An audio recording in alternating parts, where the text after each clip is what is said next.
Mr. Speaker, mimi leo ningeomba tu niongeze dakika moja tu peke yake. Kuna mambo iendi vizuri.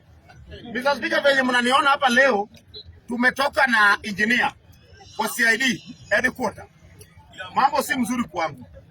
Yes, Mr. Speaker, mimi kuna jamaa rafiki yangu alinifungulia Facebook page.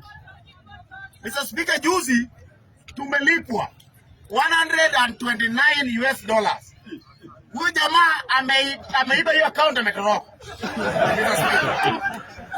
Mr. Speaker, huyu jamaa ametoroka na hiyo account, na hiyo account bado nikiangalia amenitoa mpaka admin.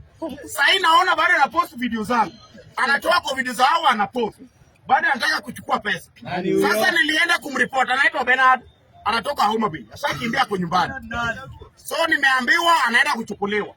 Speaker, niko na OB hapa ya DCI, ndio hii hapa. Ndio hii. Hiyo ni OB ya DCI.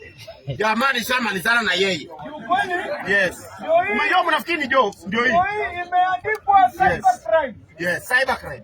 $129. Usiseme siku ya siku. Sasa Speaker, hiyo maneno Speaker, nimemaliza na Speaker, kitu inauma. Umejua mimi na hii mdomo yangu sasa kuna mwenye anaziandika kazi. Hii ndio Facebook ilikuwa inanilipia nyumba na nilikuwa na ringa nao hapa. Sasa hii nimefungua ingine. Sasa hii sina followers, ndio nimeanza. Hiyo yenye nimepotea ilikuwa inaitwa Ken Nywele Sauce. Sasa hii nimefungua mpya inaitwa Nywele Sauce. Nimesalimiana na Gladys Wanga. Kwa hivyo Speaker, sasa hii mwezi 3 hii mbele nitaona kivumbi.